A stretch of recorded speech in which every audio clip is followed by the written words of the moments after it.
Hello guys, welcome to back my YouTube channel पिंकेस mathematics class. जैसे कि आप सबको पता है कि हम लोग अभी वास्तविक संख्या क्लास 10th के बारे में पढ़ रहे हैं, जो कि बोर्ड एग्ज़ाम 2024 में एग्ज़ाम देने वाले सभी छात्र एवं छात्राओं के लिए जो बोर्ड एग्ज़ाम में लगभग जो संभावित क्वेश्चन है उसको हम लोग हल कर रहे हैं चैप्टर बाय चैप्टर, जो कि अभी हम लोग पढ़ने वाले हैं। अगला टॉपिक है आप लोगों का वास्तविक संख्या। तो वास्तविक संख्या के बारे में हम लोग पहले भी पढ़ चुके हैं। तो वास्तविक संख्या के बारे में पहले ही पढ़ चुके, जिसमें कि पार्ट 4 ऑलरेडी ख़त्म हो चुका है। ठीक है, अब जो है पार्ट 4 ख़त्म हो चुका है, तो अब लेकर के आए हैं आप लोगों के लिए पार्ट 5, जिसमें कि बताए थे 1 पॉइंट प्रश्नावली 1.2 का प्रश्न संख्या 1 और 2 हम लोग आसानी से पिछले दिन पढ़े थे। ठीक है, तो अब लेकर के आए हैं अगले दिन आप लोगों का अगला सवाल है। तो चलिए, तो हम सवाल पढ़ रहे हैं। अगला सवाल, तीसरा सवाल का क्या रहे? अभाज्य गुणनखंड विधि द्वारा क्या करें? अभाज्य गुणनखंड विधि द्वारा निम्नलिखित पूर्णांक का एचसीएफ तथा एलसीएम ज्ञात करें। क्या कह रहे हैं? अभाज्य गुणनखंड विधि द्वारा एचसीएफ तथा एलसीएम, जो कि पिछले दिन हम लोग पढ़े थे। अभाज्य गुणनखंड विधि द्वारा कैसे निकाला जाता है, तो चलिए उसको लिखते हैं। सवाल देखिए क्या है आप लोगों का। सवाल है 12, 15 और 21 का एलसीएम और एचसीएफ ज्ञात कीजिए अभाज्य गुणनखंड विधि द्वारा। ठीक है, तो चलिए सवाल देखिए क्या है। तो सबसे पहले अभाज्य गुणनखंड विधि द्वारा का जैसे ही किएगा, तो हम बताए थे आप लोगों को, इसका करना क्या? छोटे छोटे टुकड़ों के रूप में व्यक्त करना, अर्थात अभाज्य गुणनखंड सबसे पहले अभाज्य गुणनखंड गुणनफल के रूप में व्यक्त करना पड़ेगा। तो चलो ध्यान दो क्या है। अगर 2 से भागेंगे तो कितने बार में खा रहे हैं? 6 बार में। 2 से कितने बार में? 3। और 3 से कितने बार में? 1 बार में। ठीक है, तो चलिए उसके बाद दूसरा क्या आपका 15 है। 15 को कितने से भाग देंगे? 1 से नहीं लगेगा, 2 से, किससे? 3 से। 3 बचे 15, 5 एकम 5। ठीक है, और उसके बाद अगला है 21। तो देखिए कितना सा लग रहा है? 2 से नहीं लगेगा, 3 से। 3 सते 21, 7 एकम 7। ठीक है, तो चलिए इसका करना क्या है, तो आगे देखते हैं। 12 को क्या लिखेंगे? 2 गुना 2 गुना 3 गुना 1। और 15 को क्या लिखेंगे? 3 गुना 5 गुना 1। ठीक है, तो 21 को क्या लिखेंगे? 2 3 गुना 7 गुना 1। ठीक है,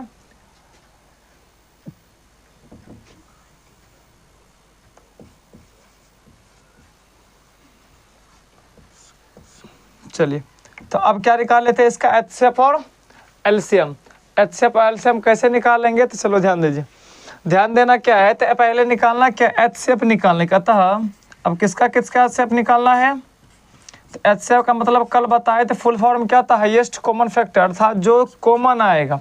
अब अगले पिछले दिन था 2 में कॉमन था, लेकिन यहाँ कितने में कॉमन आएगा? कम से कम 3 अंक जो है, तीनों अंक में देखते, तीनों का अभाज्य गुणनखंड के रूप में। तो इसमें कॉमन क्या आ रहा है, तो चलिए ध्यान देते। तो इसमें देखिए क्या क्या आ रहा है। तो 1 जो है तीनों में है, ये भी आ जाएगा। और तीनों में एक चीज़ ध्यान से देखिए, तो 3 तीनों में है। ठीक है, इसमें भी है, 12 वाला में है, और 15 वाला में, और 21 वाला में। तो 1 3 बाहर आ गया। ठीक है, तो उसके बाद पूरे में क्या आ रहा है? 1 आ रहा है। चलिए, तो इसका मौसो अर्थात एचसीएफ कितना आ जाएगा? 3 एकम 3। ठीक है, अब देखिए दूसरा क्या करता निकालने के लिए, इसी का दूसरा क्या करा था निकालने के लिए? एलसीएम। तो ठीक है, तो एलसीएम किसका किसका निकालना है? तो 12, 15 तथा 21 का। तो चलिए इसको निकालने का तरीका क्या है? तो वही तरीका जो पहले वाला तरीका। तो देखिए इसमें करना क्या पड़ेगा, इसमें कुछ नहीं करना क्या है, तो इसमें जो मिल रहा है पहले उसको लिख लेना, अर्थात 3 गुने 1 मिल रहा तो इसको लिख लिया। अब इसके अलावे जो भी बचा है, बाकी सारे के सारे को क्या करना? आसानी से उसको उतार देना है। ठीक है, आसानी से कैसे उतारेंगे, तो चलिए ध्यान दीजिए।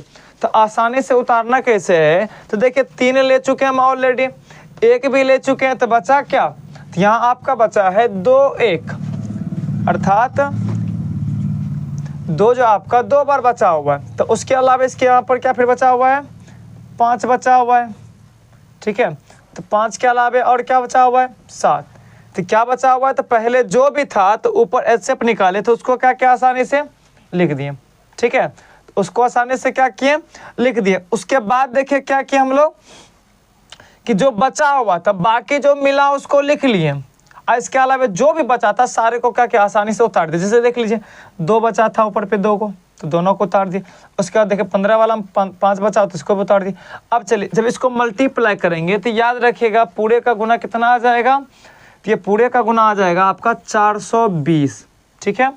चलिए तो ये समझ में आ गया होगा। तो एक बार फिर इसको रिपीट कर रहे हैं।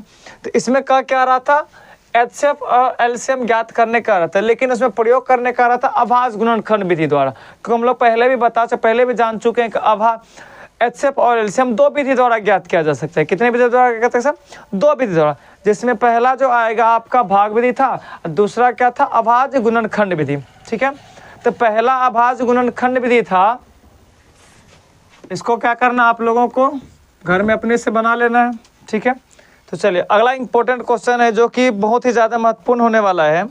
ये आप लोगों को बोर्ड एग्जाम में 4 से 5 बार पूछ चुका है। कितने बार, 4 से 5 बार। इसलिए अगला सवाल जो बताने से पहले तो इस सवाल को आप लोग क्या कीजिए, टिक कर लीजिए।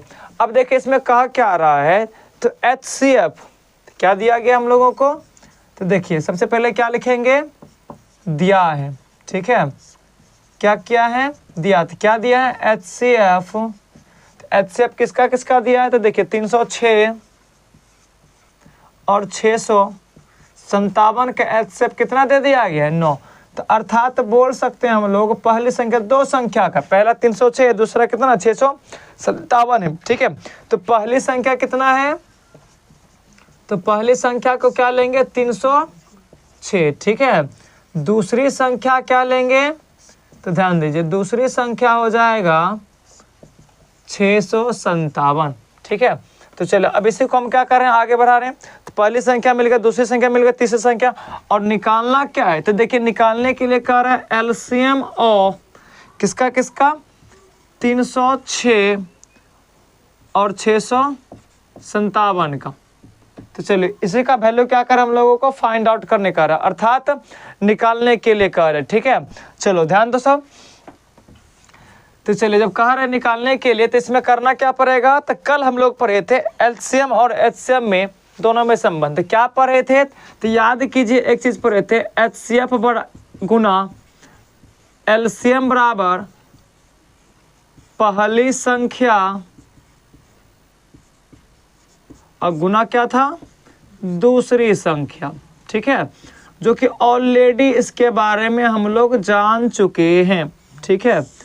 अब देखिए इसी पर क्या करना है, इसको मान आराम से बैठा देंगे और आसानी से निकल जाएगा। तो चले क्या क्या दिया गया, तो एचसीएफ दे दिया है हम लोग को, पहली संख्या मिल गया, दूसरी संख्या। तो अब निकालना क्या है, तो एलसीएम निकालना है। तो एलसीएम निकालना है, तो एलसीएम का फॉर्मूला क्या होता है, ध्यान दीजिए ये क्या है, एचसीएफ गुना में, इधर आ जाएगा तो पूरे का नीचे में क्या आ जाएगा, भाग में। तो क्या हो जाएगा, पहली संख्या गुना दूसरी संख्या बटे क्या हो जाएगा, एलसीएम के साथ में सिर्फ गुना में, इधर आएगा तो भाग में, तो अर्थात एचसीएफ। तो चलिए पहली संख्या कितना है, तो पहली संख्या कितना है, 306 है, ठीक है। अब उसके बाद देखिए दूसरी संख्या कितना है, 657, कितना है, 657 है, ठीक है। तो अब देखिए और एचसीएफ का मान कितना दे दिया गया, 9। तो जब इसको अगर भाग देंगे तो देखिए भाग देने के बाद यह क्या करेगा, ऊपर वाला आपका संख्या क्या हो जाएगा, पूर्णतः कट जाएगा। तो चलिए ध्यान दीजिए कितने बार में कटेगा, तो याद रखिएगा ये कट जाएगा आपका, चले भाग दे देते, भाग देंगे तो कितने बार में कटेगा, तो याद रखिएगा 9 सते 63, कितने बार में कट गया, 7 बार में। तो और कट रहा है 657, तो बिल्कुल कट है 63, कितना बचा 9, तो कितना आ गया 89, अर्थात 306 गुना क्या आ गया, 79। तो चलिए 306 गुना 79 को जब गुना करेंगे तो 1 मिनट गुना चेक कर लेते हैं पहले कितना आ रहा है, 9 सते 63, तो 9 63, सॉरी ये गलत हो गया, कितना आ जाएगा 3 होगा। तो अब देखिए कितना आ गया 73, 9 फते 63, बाकी कितना आएगा, तो देखिए 657 में जब 9 से भाग देंगे तो 9 सते 63, कितने बार में 2, तो कितना आएगा 9, तो 9 तिया 27 बार में, ठीक है। अर्थात कितना,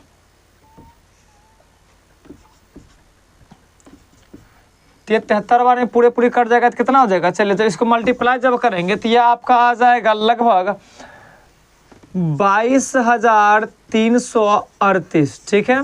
क्या आ जाएगा 22,338। तो चलिए, तो इस चैप्टर में जो भी इंपॉर्टेंट प्रश्न था हम लोगों का क्लियर हो चुका है। अब अगला क्वेश्चन आपका आता है जो कि मोस्ट VVI होने में इंपॉर्टेंट क्वेश्चन, जो कि अगला चैप्टर का है प्रश्नावली 1.3 का, ठीक है। तो चलिए 1.3 में जाते हैं। तो 1.3 का पहला क्वेश्चन आपका है, सिद्ध कीजिए कि, चलिए क्वेश्चन लिख देते हैं। तो पहला क्वेश्चन क्या है, सिद्ध करें कि √5 एक अपरिमेय संख्या है। कौन सी संख्या है, अपरिमेय संख्या है। क्या है, अपरिमेय संख्या है, ठीक है। क्या करना है, सिद्ध करें कि √5 एक क्या अपरिमेय संख्या है। तो चलिए जब ये सिद्ध करना है एक अपरिमेय संख्या है तो हमको करना क्या पड़ेगा, तो ध्यान दीजिए, इसको हम लोग 2 तरह से सिद्ध कर सकते हैं, ठीक है। इसको कितने तरह सिद्ध कर सकते हैं, 2 तरह से। अब सोच रहे हैं 2 तरह कौन होता है, तो पहला तरीका जो है आप लोगों का, तो क्या सिद्ध करना है अपरिमेय संख्या, ठीक है। जब अपरिमेय संख्या कह रहा है तो इसको हम 2 तरह से मान सकते हैं, या फिर यह जो कह रहा है वही करना है, तो या फिर इसका अपोजिट मान सकते हैं। क्या मानेंगे, अपरिमेय संख्या का √5 है, लेकिन इसका पहला अपरिमेय संख्या उसके अनुसार चलेंगे, दूसरा अपने अनुसार चल सकते हैं कि परिमेय संख्या होगा या अपरिमेय संख्या। तो चलिए अपरिमेय संख्या का रहा तो हम इसको मान लेंगे। क्या मानेंगे बोलिए, तो माना कि √5 क्या है, एक परिमेय संख्या है। कौन सी संख्या है, एक परिमेय संख्या है, ठीक है। तो क्या कर रहा था, अपरिमेय संख्या है, लेकिन इसका जस्ट अपोजिट क्या मान लिए, परिमेय संख्या। अब देखो जब परिमेय संख्या मान लिए तो होगा क्या, तो परिमेय संख्या का हमको डिफिनेशन पता है, तो वैसी संख्या जिससे हम लोग अंश बटे हर के रूप में लिख सकते हैं। किस रूप में लिख सकते हैं, अंश बटे हर के रूप में लिख सकते हैं, तो उसको क्या कहते हैं, परिमेय संख्या। तो चलिए जब परिमेय संख्या, तो इसका मतलब ये परिमेय संख्या है, तो इसको लिख सकते हैं √5 बराबर क्या लिख सकते हैं, P/Q, क्योंकि इस परिमेय संख्या की परिभाषा क्या है, जिसको हम P/Q के रूप में लिख सकते हैं। और यहाँ कंडीशन है, तो कंडीशन क्या होगा कि देखिए जहाँ P तथा Q एक क्या है, धनात्मक पूर्णांक है। P तथा Q एक क्या है, P तथा Q एक धनात्मक पूर्णांक है। कौन सा पूर्णांक है, धनात्मक पूर्णांक है, ठीक है। अब देखिए धनात्मक पूर्णांक, ऋणात्मक पूर्णांक, जब पूर्णांक संख्या के बारे में बता रहे थे तो उसमें ऑलरेडी हम लोग पढ़ चुके थे। क्या बताए थे उसमें, और बताए भी थे आप लोगों को। तो पूर्णांक जो होता है 3 प्रकार के, पहला उदासीन पूर्णांक होगा, दूसरा जो होगा, दूसरा क्या होगा, धनात्मक पूर्णांक, और तीसरा हो जाएगा ऋणात्मक पूर्णांक, ठीक है। तो चलिए वही कर रहे हैं धनात्मक अर्थात प्लस वाला। तो अब बताइए, तो अब इसमें से दोनों में से अगर यह धनात्मक पूर्णांक अगर मान लीजिए 7/8 ही लेते तो कुछ नहीं तो कॉमन दोनों में देखिए एक जरूर आ रहा होगा। तो एक आ रहा है तो हम लोग कह सकते हैं P तथा Q का अभिनिष्ठ गुणन। क्या बोल सकते हैं, P तथा Q का उभयनिष्ठ गुणनखंड या सहअभाज्य संख्या। सहअभाज्य संख्या का परिभाषा क्या होता है, वैसी संख्या जिसका मौसो केवल और केवल एक हो, जिसका मौसो केवल और केवल कितना हो, एक हो। तो वही कह रहा है P तथा Q का सहअभाज्य संख्या या उभयनिष्ठ गुणनखंड केवल कितना है, P तथा Q का उभयनिष्ठ गुणनखंड केवल एक है, ठीक है। P तथा Q का उभयनिष्ठ गुणनखंड क्या है, केवल एक है, ठीक है। क्या है इसका उभयनिष्ठ गुणनखंड, एक है, ठीक है। तो चलिए, तो आगे क्या करना है, तो उभयनिष्ठ गुणनखंड केवल और केवल कितना है, 1 है। तो अब देखिए इसको लेकर के अब आगे बढ़ रहे, तो यहीं पर छोड़ देना इसको। तो अब देखिए √5 बराबर क्या, P/Q। तो अब P/Q तो उसका सॉल्यूशन जब करेंगे तो 5 गुना √Q कितना आ जाएगा, 5 गुना √Q कितना आएगा, 5 कोना कोन इसके नीचे कुछ नहीं तो क्या है, 1 है, कुछ नहीं तो क्या है, 1। तो 5 गुना √5 तो कितना हो जाएगा, √5 गुना Q तो क्या आ जाएगा, √5Q बराबर 1 गुना P, तो P हो गया। अब देखिए इसके अंदर ऊपर पे क्या चढ़ा हुआ है, रूट। अब किसी भी तरह से हमको रूट को हटाना है, तो हमको एक चीज पता है, क्या पता है, अब रूट को हटाने के लिए, तो किसी भी रूट को हटाने के लिए तो या रूट का मान कितना होता है, तो किसी भी संख्या पर पावर कितना होता है, 1/2। अब 1/2 होता है, तो इसका मतलब 1/2 लेंगे, तो अगर इसका स्क्वायर कर देते हैं इसका भी पावर, तो ये आपस में ये और ये कट कर कितना आ जाएगा, सिंपल रूप में आ जाएगा। तो चलिए जब सिंपल रूप में आ जाएगा तो क्या करेंगे, तो दोनों तरफ क्या करने पर, वर्ग करने पर। वर्ग का मतलब होता है किसी भी संख्या पर पावर 2। तो क्या लिखेंगे, दोनों तरफ वर्ग करने पर, क्या करने पर, वर्ग करने पर, ठीक है। अब देखिए वर्ग करने पर, वर्ग का मतलब क्या होता है, किसी भी संख्या पावर कितना, 2। वर्ग का मतलब क्या होता है, किसी भी संख्या पावर कितना होता है, 2। तो अगर यदि मान लीजिए √5Q का क्या लेंगे, होल स्क्वायर बराबर क्या हो जाएगा, इधर भी P²। तो यहाँ कंडीशन क्या है, ये और ये क्या हो जाएगा, √5 का होल स्क्वायर गुना Q का होल स्क्वायर बराबर P²। तो चलिए, तो अब क्या करेंगे, अलग अलग कर देंगे, तो स्क्वायर और रूट क्या हो जाएगा, कट जाएगा। जब कट जाएगा तो बचेगा क्या, 5 गुना Q² बराबर P²। तो अब बताइए 5 क्या गुना में, इधर जैसे ही जाएगा वो किस में चला जाएगा, भाग में। अर्थात हम लिख सकते हैं Q² बराबर P²/5। इसको क्या कीजिए, समीकरण 1 मान, अर्थात इक्वेशन फर्स्ट मान लीजिए, ठीक है। अब एक चीज देखिए, स्क्वायर वाला ऑटोमेटिक है, कुछ भी लेंगे, जैसे मान लीजिए 5 का स्क्वायर लेंगे, तो इसको सॉल्यूशन जब करेंगे तो 5 कितना, 25। तो पूर्णतः ये क्या हो रहा है, विभाज्य हो रहा है, अर्थात कट रहा है। तो इसका मतलब ये हुआ कि P² 5 से क्या है, विभाज्य। अर्थात P² में अगर दी 5 से भाग देंगे, जैसे मान लीजिए P का 5 लिए, तो पूरा पूरी ये क्या हो जाएगा, विभाज्य, अर्थात कर जाएगा। तो P² 5 से क्या है, विभाज्य है। तो क्या देखें, इसका सिंपल रूप जब लाए तो वो भी क्या था, पूर्णतः 500 से पूर्णतः विभाजित था। तो क्या लिखेंगे, इसलिए P5 से विभाजित होगा, क्या बोलेंगे, P5 से विभाजित होगा। चलिए, तो ये तो एक सिद्ध कर लिए हम लोगों को, P² को विभाज्य बना दे, P² में भाग देके देख लें। अब क्या देखना है, तो ये देखना है, एक बगल का हो गया P² का। अब क्या देखना है, Q² का, क्योंकि ये देखें P² का अभाज्य गुणनखंड 1 के अलावा क्या निकला, 5 से विभाग लड़ते हैं। यहाँ तो हम बोले थे सिर्फ और सिर्फ इसमें दोनों का जब अभाज्य गुणनखंड निकाल, केवल और केवल कितना निकलेगा, 1 है, केवल कितना है, 1 है। लेकिन हम क्या देखें, यहाँ P² का अभाज्य गुणनखंड क्या निकला, 5 भी निकला। तो इसको क्या करें, तो चलो मान लेते हैं यहाँ P² है, तो P बराबर मान लो क्या, 5 की, ठीक है। ये क्या लिखेंगे ब्रैकेट में, माना। अब P का मान क्या लिखेंगे, समीकरण किस में, 1 में बैठाने पर। P का मान समीकरण 1 में बैठाने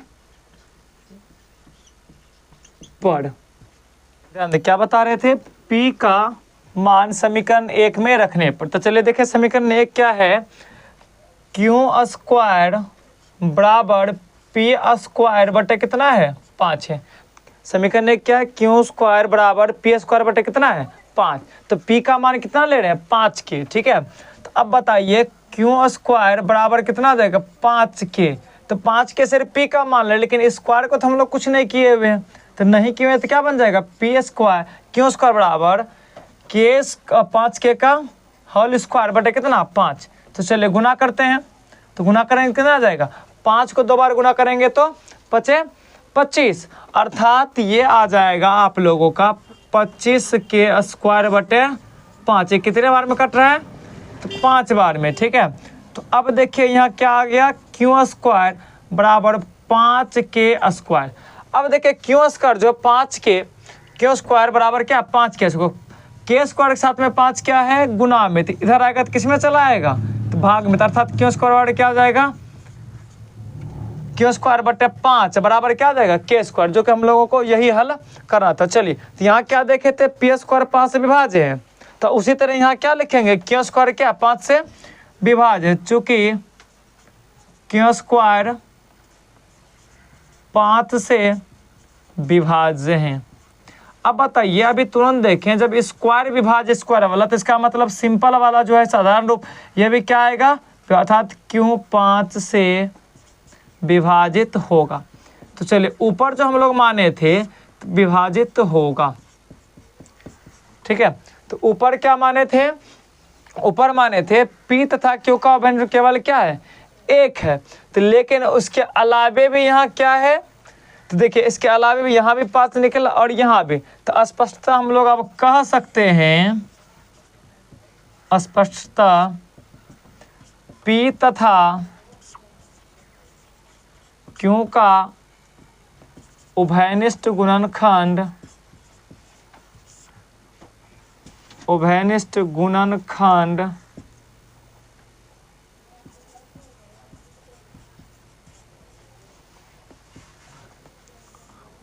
गुणनखंड 1 के अलावा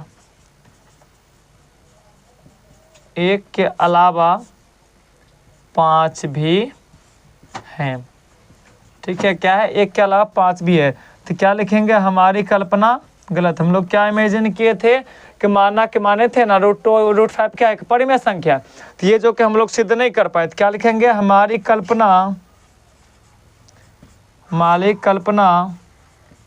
गलत है कि √5 एक परिमेय संख्या है, √5 पे क्या परिमेय संख्या है। तो अब देखिए अगर दी परिमेय संख्या नहीं होगा तो क्या होगा ये अपरिमेय संख्या, तो कह सकते हैं अतः √5 एक अपरिमेय संख्या है, क्या बोलेंगे अपरिमेय संख्या है, ठीक है। चलिए तो ये सवाल आप लोगों का क्लियर हो गया, और याद रखिएगा ये क्या है मोस्ट VVI होने वाला है परीक्षा के व्यू से, ठीक है। तो चलिए इससे रिलेटेड इसी प्रकार का बहुत सारे सवाल आपको बोर्ड एग्जाम में पूछा जाता है, जैसे मान लीजिए अब √5 की जगह पर यह जाएगा, फिर देखिए √2 क्या एक अपरिमेय संख्या है, या फिर आ जाएगा √3 एक अपरिमेय संख्या है, √5 वाला तो हम लोग देख चुके हैं, √7। तो याद रखिएगा इसको क्या करना है आप लोगों को आसानी से सॉल्व कर लेना है। अब इसमें करना क्या पड़ेगा, जैसे मान लीजिए अगर √2 लेंगे तो जहाँ 5 है तो वहाँ क्या हो जाएगा 2 हो जाएगा, बस वही चेंज करना, बाकी सारा का सारा फॉर्मेट आपका वही रहेगा, 3 में भी वही रहेगा, ठीक है। तो चलिए आप लोगों से क्या होगा अब आसानी से ये सारों सवाल बन जाएगा। अब हम लोग मिलते हैं अगले क्लास में आप लोगों को नेक्स्ट क्लास में 1.3 का क्वेश्चन नंबर 3 के साथ।